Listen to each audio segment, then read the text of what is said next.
আরও বিপাকে সন্দীপ ঘোষের বেলেঘাটার বাড়িতে নোটিশ দিল কলকাতা পুরসভা। কিছুদিন আগেই পুরসভায় মাস্কট স্পিন কন্ট্রোল ল্যাবের পরীক্ষায় এটি প্রমাণিত। কেয়াসেট আলোপেক্স পেন্টা অ্যাক্টিভ নতুন চুল গজাতে সাহায্য করে, চুল পড়া বন্ধ করে। Keya Seth Alopex penta active 10 hair fall প্রবলেমের একমাত্র সলিউশন। এক ইঞ্জিনিয়ার নিয়ম বহির্ভূতভাবে সন্দীপ ঘোষ বাড়ি তৈরি করেছেন বলে অভিযোগ জানান। সেই অভিযোগের ভিত্তিতেই নোটিশ পুরসভার। বাড়ি পরিদর্শনে আসবেন পুরো আধিকারিকেরা, সে কথাই উল্লেখ রয়েছে নোটিশে। এর আগে ইঞ্জিনিয়ারের অভিযোগ, আমরাই প্রথম ব্রেক করেছিলাম, অর্থাৎ রিপাবলিক বাংলাতে প্রথম ব্রেক হয়েছিল। সৈকত রয়েছে সরাসরি, চলে যাব সৈকতের কাছে। সৈকত, কি আপডেট রয়েছে? পুরসভার যারা আধিকারিক আসবেন পরিদর্শনে, তারা কবে আসবেন কিছু উল্লেখ রয়েছে? সন্দীপ ঘোষের পরিবারই বা কি বলছে?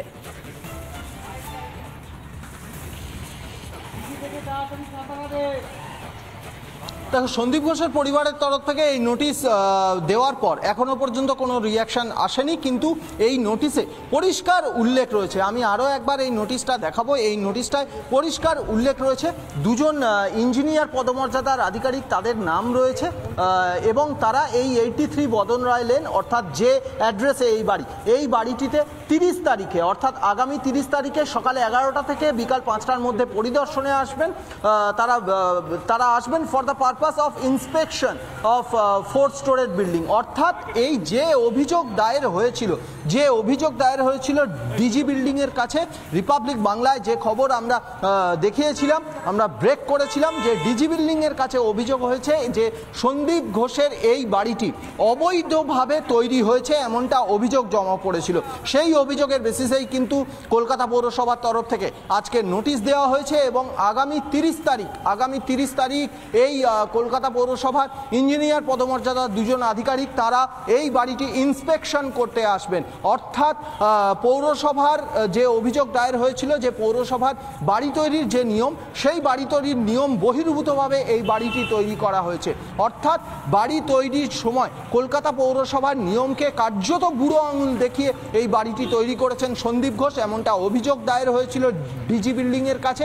সেই অভিযোগের বেসিসেই আজকের পৌরসভার তরফ থেকে এক্সিকিউটিভ ইঞ্জিনিয়ার টিম তারা আসে এবং এই সন্দীপ ঘোষের বাড়ির দেওয়ালে তারা নোটিশ দিয়ে যায়। আগামী 30 তারিখে কলকাতা পৌরসভার ইঞ্জিনিয়ার পদমর্যাদার আধিকারিক, একজন অ্যাসিস্ট্যান্ট ইঞ্জিনিয়ার এবং একজন সাব অ্যাসিস্ট্যান্ট ইঞ্জিনিয়ার তারা আসবেন।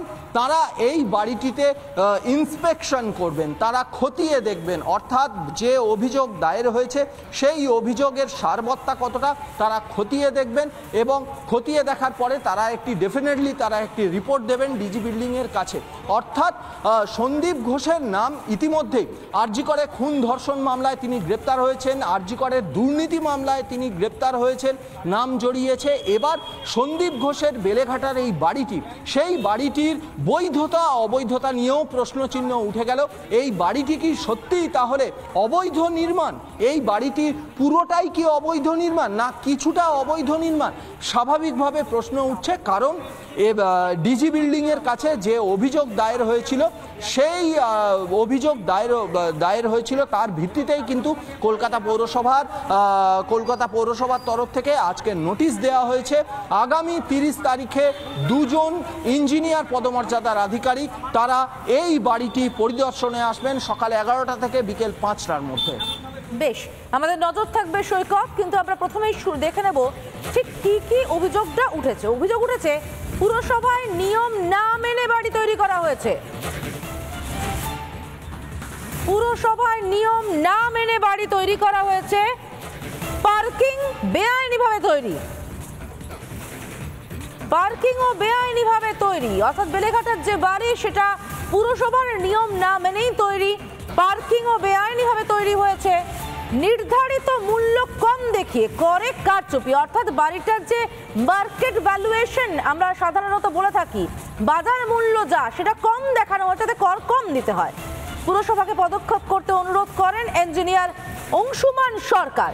তিনি এর আগেই অভিযোগ জানিয়েছিলেন রিপাবলিক বাংলা ব্রেক করেছিল। তার কি অভিযোগ ছিল শুনুন একবার।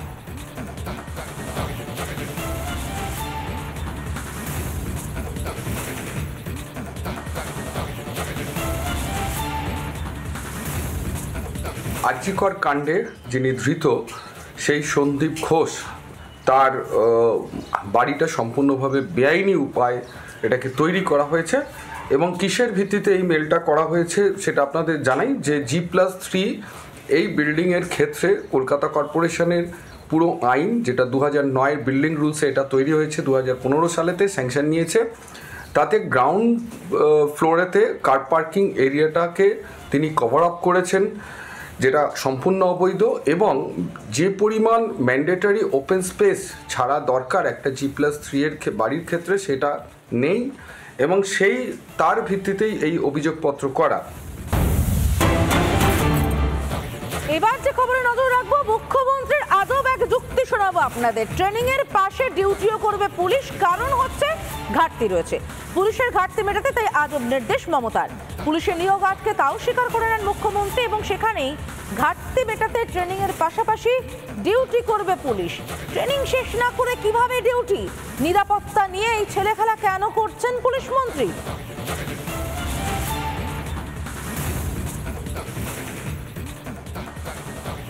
সংখ্যাটা তো কম নয়, পুলিশের রিক্রুটমেন্ট করতে একটু টাইম লাগে। তাও আমি বলেছি বেশি টাইম না নিয়ে, ডাক্তাররা যেমন আমি এখন অ্যালাউ করে দিয়েছি, যারা পিজিটি করে মনে করুন, বা এমএস করে, এমডি করে, নানা রকম আছে, তো তারা ডাব্লিউবি মানে ইন্টার্ন করবার পর তাদের আমি বলেছি তারা পড়াশোনাও করবে, আবার তারা চিকিৎসাটাও করবে, সেরকম পুলিশের ডিউটিও করবে, আবার ট্রেনিংটাও নেবে। এইটা করলে আমরা কাজগুলো ওই 3 মাস 6 মাসের ট্রেনিং দেওয়ার প্রয়োজন নেই, কারণ আমার অত ম্যান পাওয়ার নেই, ম্যান পাওয়ারটা সব জায়গায় দিতে হয়। আরো একবার জানিয়ে রাখতে চাইবো, মুখ্যমন্ত্রীর আজব যুক্তি শুনলেন। মুখ্যমন্ত্রী মমতা বন্দ্যোপাধ্যায় বলছেন যে ঘাটতি আছে, ঘাটতি রয়েছে, পুলিশের নিয়োগ আটকে রয়েছে, সে কারণে পুলিশ ট্রেনিং এর পাশাপাশি কাজও করবে, ডিউটিও করবে। পর্যাপ্ত ট্রেনিং ছাড়াই কাজ করবে পুলিশ, বলছেন পুলিশ মন্ত্রী। যদি কোনো ধরনের কোনো গন্ডগোল হয় তাহলে তার দায়িত্ব নেবেন তো পুলিশ মন্ত্রী? এর আগেও কিন্তু একবার মমতা বন্দ্যোপাধ্যায়কে শুনেছিলাম ট্রেনি নার্সের কথা, যে 15 দিনের ট্রেনিং পূর্ণ হয়ে যাবে এবং তারপর নার্সও কাজ করবে। এবার পুলিশও কি সিভিক পুলিশের মতনই ব্যবস্থা করতে চাইছেন?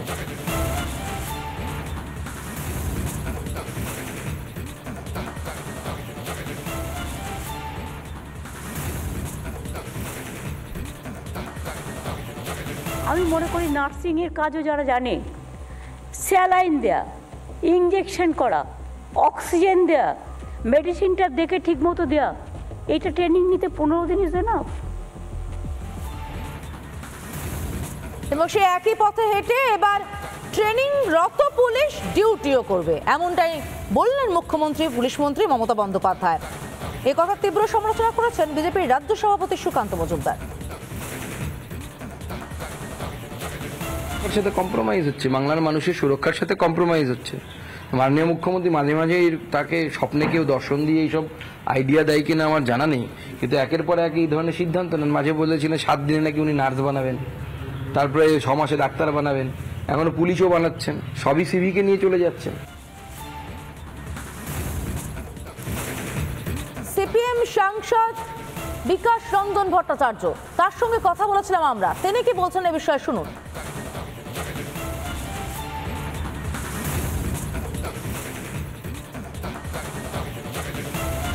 এক্ষেত্রে তো মানতে হবে চিকিৎসকদের ইন্টার্ন টাস্ক যে সেটা তাদের একটা একাডেমিক কোর্সের মধ্যে পড়ে, আর এখানে উনি পুলিশকে দিয়ে ট্রেনিং করাবেন, কাজ করাবেন, মানে পুরো পুলিশ বাহিনীটা উনি চৌর্যবৃত্তিতে লাগাবেন আর কি।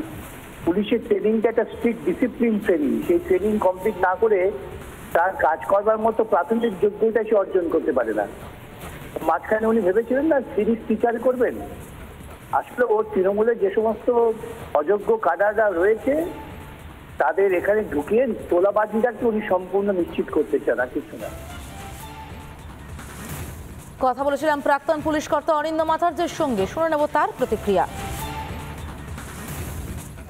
17 তারিখে chief justice of supreme court যে নির্দেশটা দিয়েছে আপনারা বোধহয় জানেন, যে উনি বিস্মিত হয়েছেন যে সিভিক পুলিশ 7 দিন দেওয়ার পরে আজকে হসপিটালে নাকি দেখা হচ্ছে উনি 45টা হসপিটালে ইমিডিয়েট মানে পুলিশকে নিয়োগ করতে বলেছে। এখন আপনি আজকে যেটা বলছেন, আমরা তো কোনোদিন এগুলো শুনিনি আগে। কারণ কি, যে সমস্ত কনস্টেবলদের ট্রেনিং দেওয়া হয় অত্যন্ত কঠিন এবং প্রতিটি স্টেপ ভোর 4:30টার সময় উঠতে হয়, এবং তার মধ্যে যে ডিউটিগুলো করে সন্ধ্যা 8টার পরে রোল কলিং শেষ হয়, তারপরে এর মধ্যে যদি ডিউটি করে সেই সময়টা ডিউটিটা কি ধরনের ডিউটি করবে আমি বুঝতে পারছি না। কারণ তারা তো পরিশ্রান্ত হবে, তাদের তো রেজুভিনেশন অফ এনার্জি বলে একটা কাজ আছে। কারণ পরের দিন ভোর 4:30টায় উঠতে হয়, প্যাড করতে হয়, ট্রেনিং করতে হয়, রাইফেল শুটিং করতে হয়।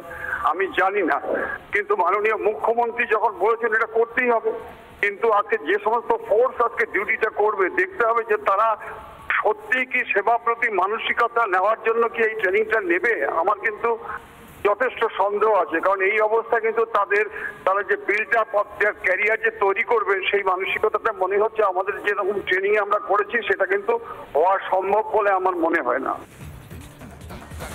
ট্রেনি পুলিশের ডিউটি নিয়ে তীব্র কটাক্ষ রাজ্যের বিরোধী দলনেতা শুভেন্দু অধিকারীর। এটা সম্পূর্ণ বেআইনি কাজ। এর যে নিজস্ব হ্যান্ডবুক আছে, ট্রেনিংয়ের যে রুলস আছে সেটাকে ভায়োলেশন করা হচ্ছে। ট্রেনিংদের বলবো তাদেরও ঐক্যবদ্ধ হয়ে প্রতিবাদ করার অধিকার রয়েছে, প্রতিবাদ করা এবং এটা রিফিউজ করা। আরো একবার জানিয়ে রাখতে চাইবো, মুখ্যমন্ত্রীর আজব যুক্তি, ট্রেনিং যারা করছে তারাই ডিউটি করবে ট্রেনিং এর পাশাপাশি, কারণ পুলিশের নিয়োগ আটকে ঘাটতি রয়েছে এবং সেই ঘাটতি মেটাতেই ট্রেনিং শেষ না করেই ডিউটিতে যোগ দেবেন পুলিশ কর্মীরা। নিরাপত্তা নিয়ে ছেলে খেলা করছেন পুলিশ মন্ত্রী, পর্যাপ্ত ট্রেনিং ছাড়াই কাজ করবে পুলিশ।